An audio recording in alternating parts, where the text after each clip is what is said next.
talking a bit about scripting, I'll kind of go into.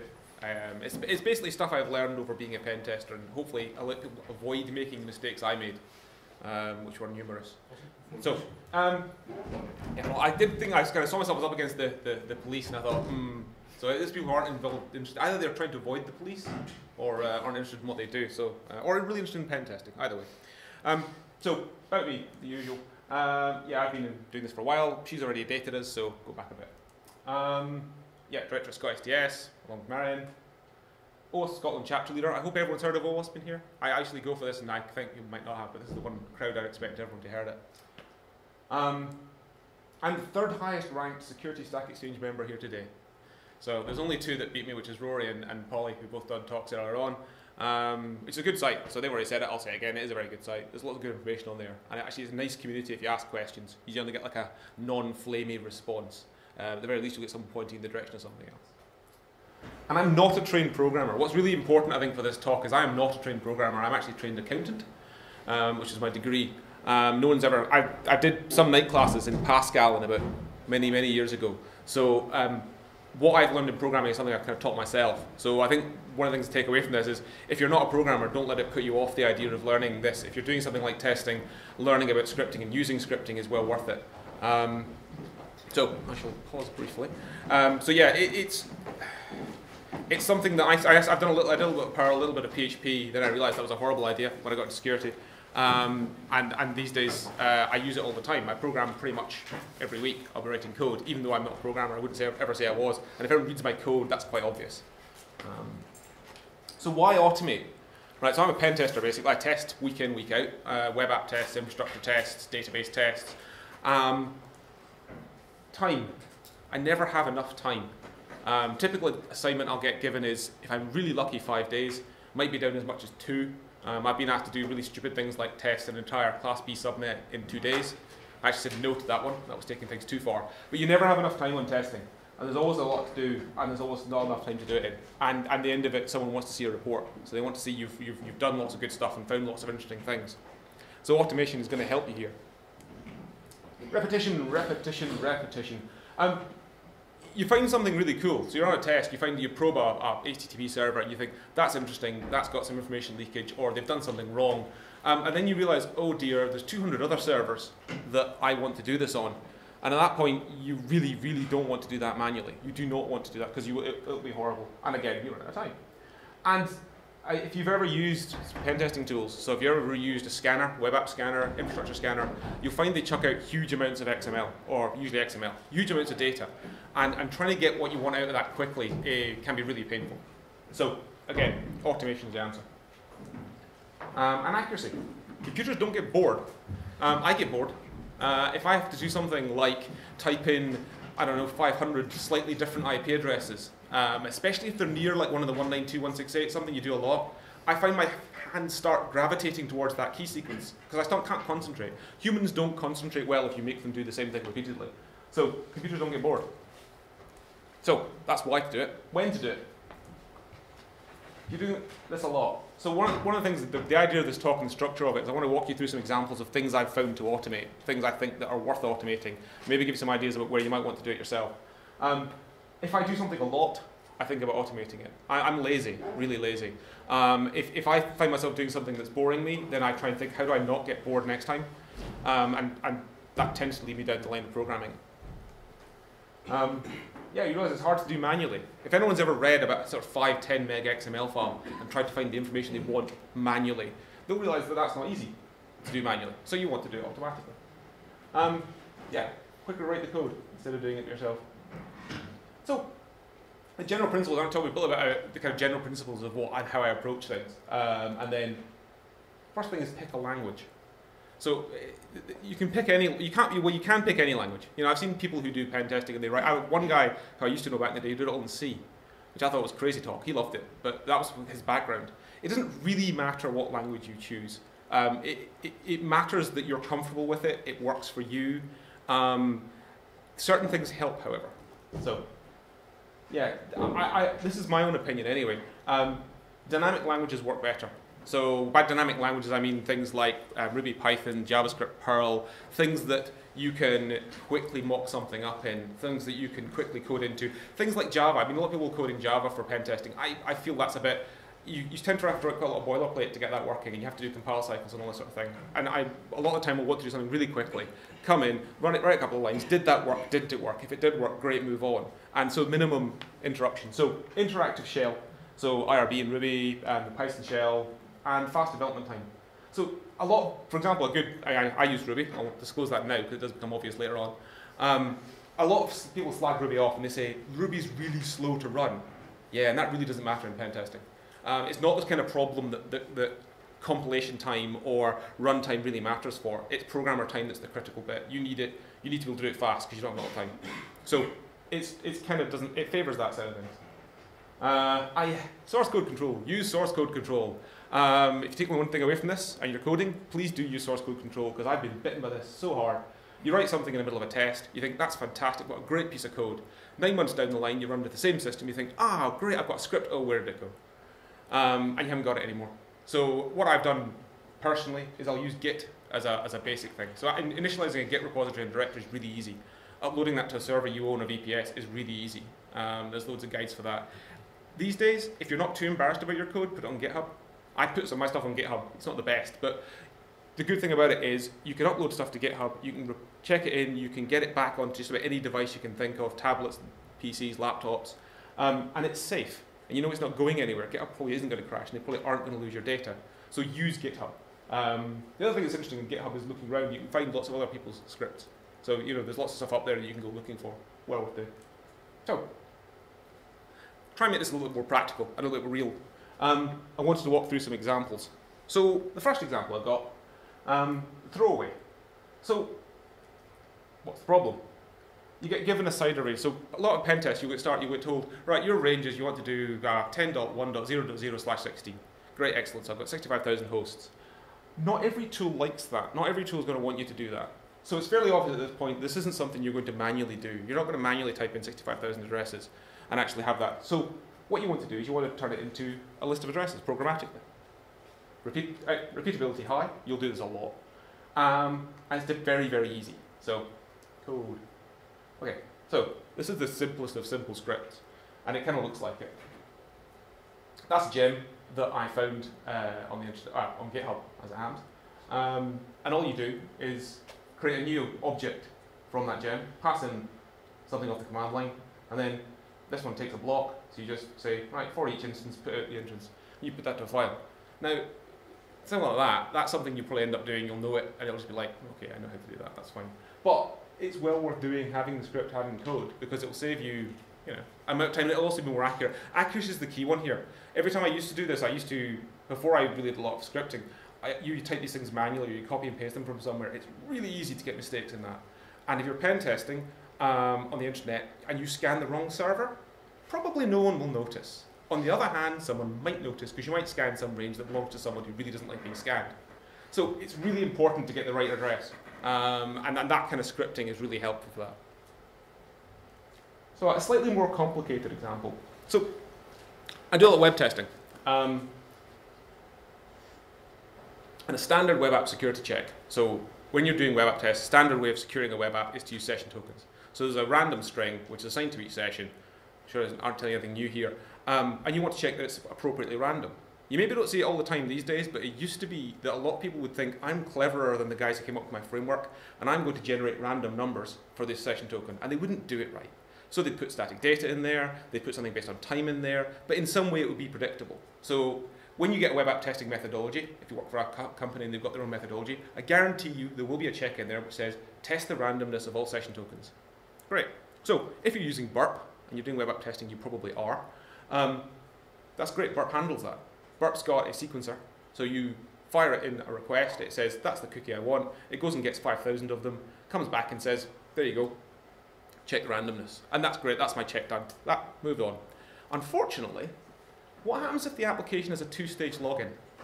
So, say I've got a banking site. Banking sites do this a lot. They'll have a first page where you log in and you put in a username, and then they'll have a second page where you put in something like 3 characters from a password. Problem with that is, Burp doesn't know what 3 characters you're going to ask for. So there's no real way of getting it to do that itself. So that's one you want to automate. It's the sort of thing you start thinking about automating. And the reason I've called this building a template is because they're kind of different, but they're similar. So you won't encounter the same two-factor twice, probably, or two-stage login, but you will encounter similar things. So it's something that's well worth, when you start doing web app testing, what you want to do is you want to start putting together a script like this. So, okay, solution features. So you're starting to do something a bit bigger now. This is something a bit more serious than the script you're doing before, and there's some things to think about. HTTP automation libraries. If you are doing web app testing and you start scripting, whatever language you program in, find a library you like. So I use one called Ruby Mechanize, and start using it, because you're going to want to automate things, and the way to automate things is to use a library. So don't like chop and change. One of the things I'm going to say about this is, before when I was talking about pick a language. It's really easy and really, I'm dreadful for getting distracted myself, and someone comes out with something new like Node.js, and you think, oh right, I'll start doing things in JavaScript. Personally, I don't program enough to to learn every language. I program, once every week, maybe once only every 3 or 4 weeks. So pick one language and stick with it would be my advice. And that's, again, lesson learned. So in this case, pick a library and stick with it. So in my case, Mechanize. And aside libraries. In general, pen testing and automation, if you're doing that, go looking for the libraries for your language. You'll find that Python, Ruby, things like that, I've got a set of libraries which are of very use to you. So if you are doing something like, we're using Ruby, there's things like Ronin, there's things like, Metasploit, always the really obvious one. Provides a huge number of functions that you can use. It's well worth learning that stuff in advance. Because what I'm saying here about you have time to constrained on tests, you don't want to start learning a new library in the middle of a test if you can avoid it, because you don't have time. Well, you might have time, but it's not likely. Unless you want spending your evenings. If you're sad like me and you don't mind doing it in the evening, then that's fine, you can do it then. But either way, HTTP libraries are there's one other one, XML parsing. HTTP libraries and XML parsing libraries, the two things I would absolutely recommend learning in advance. But there's also libraries, things like, for example, Ruby, there's one called WWMD, What Would Mike Do? Which is a great library. It's got lots of little features like decoding view state and doing hashing and all these sorts of things. So it's well worth, again, you don't want to re-implement that stuff. And one other thing about libraries, I would say, is if you've got a library and you look at it, there's a lot of old code out there. A lot of pen testers are terrible, and I'm doing this myself. You find something interesting, you do it on 2 tests, you don't come back to it. The code is left in a kind of half-finished state. And there's thousands and thousands of programs out there. What I tend to do with that is if I find something which, the problem is that they'll degrade over time. So if someone's not touched their code in 3 years, the libraries have all moved on, and it doesn't work anymore. You start using it and you start throwing all sorts of errors because the versions are all wrong. Thing to do there, or thing I do there, is crack open the code if it's open source and see if you can make use of what they've done. Just sort of see if you can say, right, okay, I see how you've done that, I can re-implement that. But watch for old libraries. I've done that so many times, I've gone down this line of I'm going to use this library, oh god, it's 5 years old, doesn't work anymore. So I tend to think if it's more than a couple of years old since it was last updated, do it yourself or find some other way. So, the idea behind this solution is it provides a generic template for later versions. So I do this enough. This is something I've done enough that I thought, right, it's worth me actually spending a wee bit of time creating a template, creating some code that I can use again. Code comments. Yeah, if you're going to use it again, comment your code. Again, if you ever used any pen testers libraries, they rarely do. I try and do it, but just because again, it's just experience. I hit this one myself a couple of times where I've gone, what the hell was that? 3 months after I've written it. I think, that's ridiculous. So I now try and comment my code a bit more.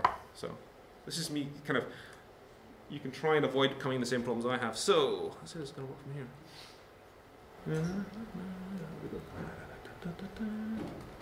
So this is just, I'm not going to kind of walk through this code in real detail, but just an idea of it. So really this code is very straightforward. It goes away and it starts a new Mechanize agent. This is useful. This is another one. If you're using HTTP automation, make sure it has options to set a proxy, because you're going to get it wrong the first time you do it, and you're going to want to have Bert in line to go, what have I done that's wrong here? So it's always worth saying set up a library. And the other thing is turn off SSL verification, because all your libraries are HTTP libraries, and if they're doing things right, they will try and verify the SSL certificate. A lot of test systems don't like that. They won't have a valid SSL cert. They'll have an expired one, they'll have self-signed. So always turn off SSL verification. It's just not, you just end up, either you bash your head up against the wall against the errors you get. After that, see, this is just merely my template. So this is like an aid memoir. This is if I come back to this, I know what I'm doing. All I'm doing is saying, go and get the URL. The login form is the first form, usually is. Fill in the user ID. click the button. This is why I like Ruby, by the way. A lot of its stuff seems, to me anyway, it fits the way I think. So I tend to think if I try something in Ruby, it'll probably be the way I thought it worked. That's just me though. I don't know if that says about me or about Ruby. And in this case, click that button, get the next form. And here I had one where it was, this one I'm templated, was when it asked for 3 characters of the password. So, and it had a minimum length, but you had to have a number at the end of the password. So all I did was I said, well, if you find 9th, so my password's 9 characters long, then the last character's going to be 1. Otherwise, it's going to be all, because I set it all to A's. It's like, otherwise you have to try. You could do, again, a proper programmer would look at that and go, oh no, you could do something where you could grep out each character out of the HTML and then have your password read as an array.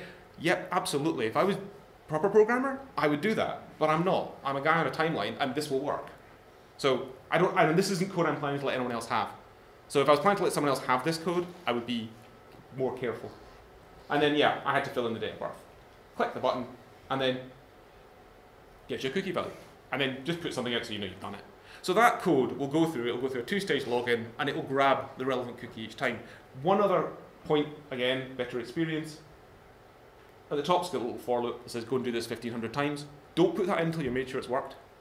There's nothing worse than running a code thinking you thought you got it right. You go and say, go and do this 500 times, come back and go, oh, it didn't, it hung on the first run. You've made a mistake, a typo. So I always do it once and then put the for loop in at the end. And that's that code. So that's kind of a template. So that's something I would come back to, or something I would use, but it's not identical. The next ones I have some I call old stalwarts. And this is the one I've actually put. I'll put a link to my GitHub profile, which has got this stuff in it. These are ones I do all the time. So if you've got something where each week you're thinking, right, it's a new test, I've sat down, I'm going to be doing this again. At that point, I really am on the, I need to automate this because I'm not doing it manually. So the problem I had, which led me to create some scripts, was if you do an internal review, so I go into someone's network, I've got, say, 2 class Cs or whatever, I scan 400 odd boxes, and then run Nessus on them, and I run Nmap on them, just get a first idea of what's going on. If I want to find out the really important stuff, I don't want to wade through all that output, because it takes me a long time. What I really want to know is I want to know what's really important. So I want to parse through all the huge quantities of XML and pick a format that works for me and say, right, give me the information I need fast. So that's what we're looking at. We've got those. And I've got another one I did for Kismet. So if you do wireless reviews, again, Kismet files can chuck out huge amounts of XML data. And you want to do something where you can easily see what are the access points I have to worry about. So which ones are strong in the site I'm viewing, which ones are weak. If they're weak, you can probably say, I don't care. So again, something like that. But all of the big ones I use tend to be XML parsing, which is why I said pick an XML parsing library, understand XPath. I know it's boring, but XPath, having a basic understanding of how XPath works has saved me so much time when you're parsing XML, because you can put together a query really quickly. So features of this one. Error handling, yay. This is code I might actually want to give someone. So in my case, it's really important because I let my wife use it, and if she gets errors in the middle of a test, I get hit. So it's very important that I put in error handling so that she understands where I've gone wrong. Option parsing. So I actually want to give this and let people run this stuff off the command line. So at that point, actually having sensible options. So like a proper Linux or Unix command where you type the command name and it actually tells you here's what you need to do. Because if I give this to someone else, they're not going to know what weird ass way I thought of creating options. So make it explicit. Classes. Ruby's object oriented. One of the things I tend to do when I'm doing this is I try and make it into a class, and then I move the stuff that's not relevant to the execution of the task out of the class. So the reason for that is, say I want to string 3 of my scripts together, right? I can then say, if I've got you as an object, I can then create a new, for example, nmap analyzer object and call it from another script. So the idea being that I can then string them all together and make a kind of sequence out of them. So it's just that kind of idea of I might want to use this more down the line. So I'll actually go to the effort of putting it around the class. Rather than the other stuff you saw, there's no object orientation, there's no fancy stuff, it's just a script. Code. So I have more code.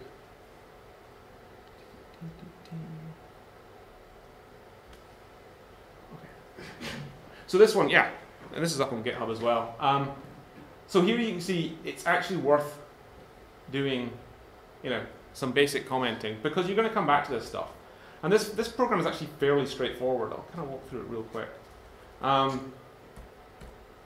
You actually have comments, checking to make sure someone's actually passed options in, and yeah, I've got error handling. So if you're using libraries, one of the things I've always found is I write scripts and then I go to another machine and start using them, and I forget what gem it was or what library it was I installed.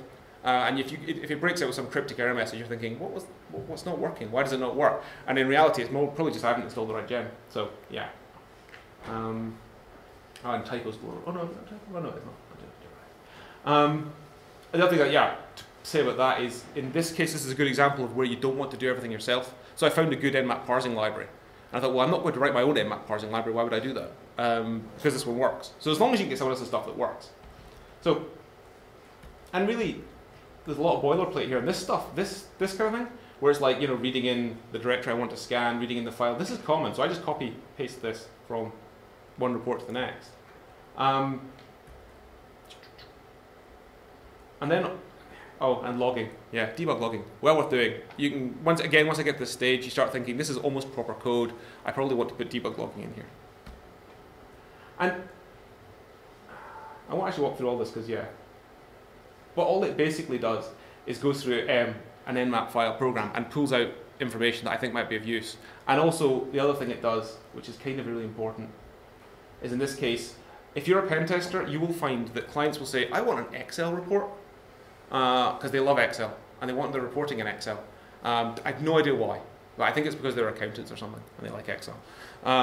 So in this case, again, Ruby is okay, because Ruby's got an Excel library. You can just generate Excel files out of Ruby. So the good thing about this is, this script does a couple of things. It puts into a format that's useful for me, but it also means it puts in a file that I can give to my client and say, here you go, Mr. Client, there is all the information you needed, without having to spend a whole lot of time doing it. Because the other thing that you will find is that people tend to, you might not necessarily know someone's going to ask you for that until maybe the end of the report. They say, here's my Word report. They say, great, where's my Excel one? And if you're a busy pen tester, you're on your next test by then, and you really don't want to be having to go back and do that manually. So things like that, reporting stuff, is well worth doing.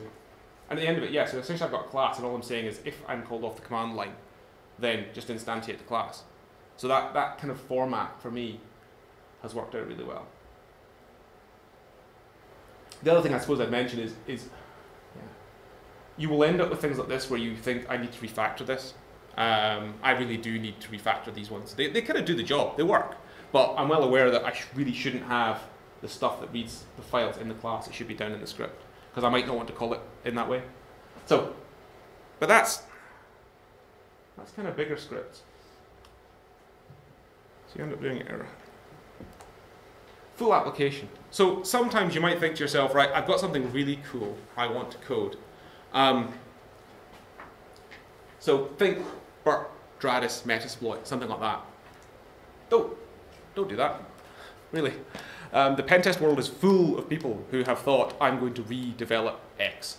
If you ever looked for SQL injection exploitation programs, there are literally, 30, 40 of them, most of which are not finished.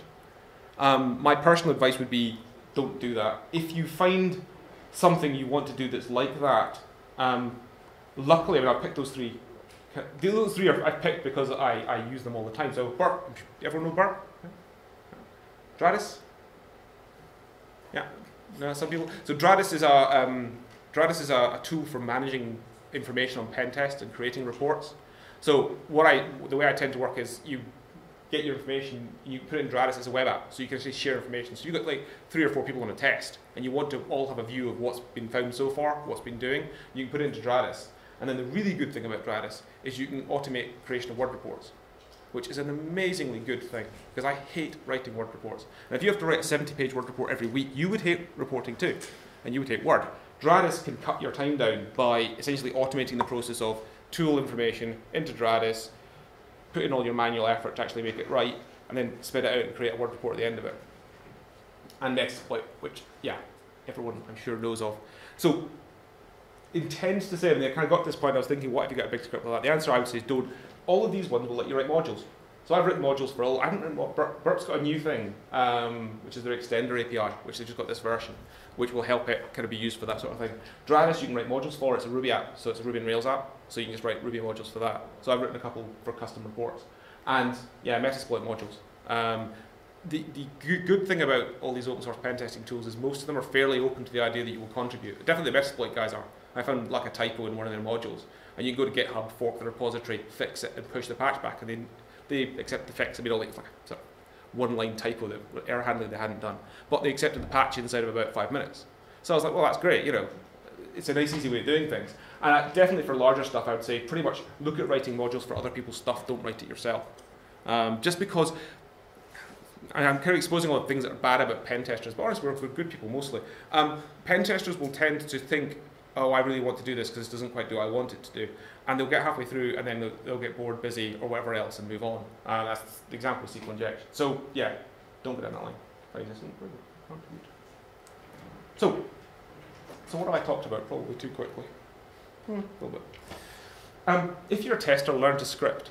Right? If you're, I was thinking about this. I think not everyone here is going to be a tester or a prospective tester. I'd actually argue that in general, if you are doing anything that might involve processing large amounts of text data, learn to script, because it'll make your life massively easier.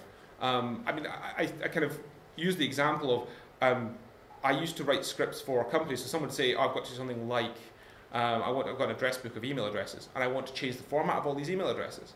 And that's the sort of task that in a lot of people, in a lot of companies, someone would do that manually. You know, they'd go through like a spreadsheet or a Word document and they'd manually change them all. And that's a trivial task in almost any scripting language once you understand what they can do. So taking a bit of time to learn AN scripting language can allow you to do that. And things like text processing is like what they're designed for and work really well for. And any of them work. Yeah, if you're not a tester, still learn to script, in my opinion. Pick a language. But yeah, pick one. Don't dilettante around. You know, unless you're really going to be if you're programming all the time, that's fine. Learn 10 languages. You know, it's really useful to teach you a lot about how programming works. But if you're not a programmer, then don't pick one language and stick with it. Pick any language, honestly. But I'm going to recommend you pick Ruby. I'll kind of do my Ruby pitch. I personally think that Ruby works. I actually no, I don't mean it. Ruby works well for me. It suits the way I think, and it suits the way I do things, and it's got a good range of libraries, and it's fairly well developed, and fairly well supported, and it's cross-platform. All good stuff. You could say pretty much everything about the same thing about Python. Which would probably be the other thing I would say, other choice. Apart from the fact that white space being significant in programs is evil. Innately evil and shouldn't be allowed, so Python should be right out. Proportional effort. Yeah, proportional effort is kind of the bit I meant about timing and about speed. The thing, if you're doing the kind of scripting I'm talking about, the scripting hopefully this presentation has kind of explained to you, it's things you're trying to think, I've got a certain amount of time to get to a goal. The programming is helping me be faster. If it starts making you slower, stop. Stop and find another way of doing it. Find another tool, find someone else's way of doing it. Don't go down a rabbit hole. Pen testers, myself included, are dreadful for thinking, this is really interesting, this is really cool. And then you start working on it and you think, oh, I've got a whole test to finish and a report to write, and I've just spent the last 6 hours programming something cool. Whoops. And again, once you've made that mistake once or twice, you won't make it again, because you'll have some sales guy going, where's the customer's report? And follow good practices. Yeah, and this is, I said, this whole talk has really been about trying to let people avoid the mistakes I've made. And the mistakes I've made essentially are not following good practices, not using source code control, not code commenting, not using proportional effort. So I've learned from all of those, so hopefully that will kind of help people avoid them themselves. Do follow good practices, do use source code control, do code comment, do error handling. All these things sound boring, but they will save you on a test when you are in a hurry and you think, why is this not working? And if you've got error messages, you know why it's not working, you can fix it in 5 minutes. And if you haven't touched the code in 9 months and you haven't got error messages, you're left going, what the? So, questions? Any questions about that? I'll warn you, if you don't ask questions, I will. Have you used any of the, I think most of them are probably commercial available fully automated penetration testing like Nexus and Skipfish and... Yeah, well, yeah, scanners. I actually don't like, definitely for web apps, I don't like scanners. I'll use them if I have to. If someone says to me test 20 web apps in a week, I'll use a scanner. If I'm doing one, I try not to. And the reason for that is I don't trust them, really. Skipfish is a good example. I mean, Skipfish is a really clever piece of code, way cleverer than I could ever write. But when I've run it in test environments, I've crashed it because it goes too quickly. It was written by a guy at Google, and I think he's designing his code to go as fast as is physically possible around web apps. Most people's web apps don't work that way. And it's really easy to denial of service someone's site by running a scanner on it. And at the point where it was a long time ago, and I think it's much better now, but I know Akinetics, in one company I worked at, was called Crashinetics, because it crashed people's websites. And it's amazing what you think, you go in as a tester and you think, I need to get things done quickly. And customer sites in a lot of cases are not necessarily always the most stable. and they're not always necessarily the best, especially test systems are not on good systems, down good links. So the problem with scanners is, even a basic scanner could send 200,000 requests, because it's trying to fuzz every single parameter in every single way. It'll send 200,000 requests to a single page. So if you've got a nice fat, dedicated line, or you've got a local machine, then yeah, scanners are worth it. But in a lot of cases, you have to be quite careful with them. The automated pen testing tools, so things like Core, Impact, or things like that, where actually they automate, those are good, but they're expensive. I like them because they do have a lot of good stuff in them, and where they're available, that's great. So those are useful. And the really high-end ones, the only thing I'll say is that high-end ones from like IBM and HP are nice, but hideously expensive. I mean, hideously expensive. I've heard people quote sort of 10, 20, 30,000 pounds for a web app scanner. When you can get one for 150, which does a quite good job, you really struggle to think, why would I want to spend that money? Unless you're a corporate and you need that. So I tend, my personal for web apps, I tend to combine scripting, Burp, and web browser would be the things. Burp Professional. The only I'll say, for commercial tools, Burp Professional is well worth it. And then Dradis to put it all together if I'm doing web apps. Yep. Hey, you mentioned Dradis, so I was just wondering if you had any other advice for collecting and organising information. I think the thing for me is to try and have, what I try and do is I try and have a structure, and I try and keep things, so like a directory structure for all you. So over time I've adapted a kind of directory structure where I have kind of admin, screenshots, scans, and underneath scans I have each of my tools. And then what I do is I have an IP address list file, so if it's an external, in the scans directory, and I use all my tools reference just that file. There's that thing that I'm saying about typing in IP addresses. I have made that mistake. I have typed in the wrong IP address and I have scanned the wrong subnet. It does happen. So if you do it manually, it's almost impossible because your mind just, you're not quite focusing. You're thinking about the test, and you're just typing with your keypad, and before you know it, you're on the wrong host. And that happens a lot. So that, yeah, definitely having a defined structure, how you organise your test and lay out all your tool results. If you're working amongst other people, it's well worth discussing that stuff beforehand with the team. If you're in a professional pen testing company, you won't work with the same people necessarily week in, week out. If you've got a big team, it's something like NCC, they've got over 100 testers now. You could be working with one guy one week, one guy another. You can't rely on the idea that they will both work the same way. So it's well worth kind of having a discussion at the start of testing. How do you want to cut this up? I like Dradis. The main thing I like about Dradis is the reporting piece. Is the idea that you can use that to generate a report quickly. And the other thing we've got is we've got a vulnerability database. So I don't want to have to write up why SSL v2 is a bad or not bad thing 50 times. I want to do it once. So we've got a little database, just little Rails app, very, very straightforward stuff. But I import the results from it into Dradis, and then I use that to generate the word report. Doesn't get rid of all, there's still the manual bit of I need to explain to the customer why this is bad and do the kind of the executive summary, but getting rid of the drudge work of reporting and just trying to cut that down so you can spend more time on the interesting piece is a huge win. And getting your tool chain, so for me that's Dradis, vulnerability database, and organising things, and taking screenshots when you find the problem. That's an amazing one. I realised that a lot of customers and a lot of companies want screenshots. They like graphics, they like pretty pictures. So if you see something and you think it's hard to explain, take a screenshot. It's well worth doing, and take it when you first find it. That was the other mistake I made, because sometimes you can't reproduce the bug. And then you're left going, it really honestly was there. I promise you it was there, I can't find it now. Or they fix it. The other thing is people will fix things during the test, and then you're left with no evidence after the fact, which is painful. Because then you can have an argument about was it there, wasn't it there. So screenshots are very important. Or you should mention Canopy as well. Oh yeah, sorry, I shouldn't mention Dradis without mentioning Canopy. I haven't used Canopy as much, but there is another tool in the market, relatively new to market, called Canopy, which is the same idea. The interesting thing is that why Dradis and Canopy both exist is I've worked for and talked to a couple of pen testing companies, and most of them have got some level of internal reporting tool, but it's written by testers, and just what I said before about testers not having time to finish things properly happens with reporting tools as well. So I actually think that Canopy and Dradis are a really good direction for the industry because they let someone who's professionally doing that for a living develop the software for everyone else to use, rather than having each company re-implement the wheel. Because reporting shouldn't be like your USP. You're not going to sell your pen test on, hey, we have a really cool report writing software. You're selling it on how good your testers are and how good your testing methodology is and that sort of thing. So those are useful and well worth a look. I don't think Canopy has a free version. It might do, worth checking. Dradis definitely does. There's an open source version of Dradis which you can use, and then but Pro's got some of the reporting stuff. So it's not massively expensive. Cool. Any more? Oh, that was. Good stuff. Thanks very much.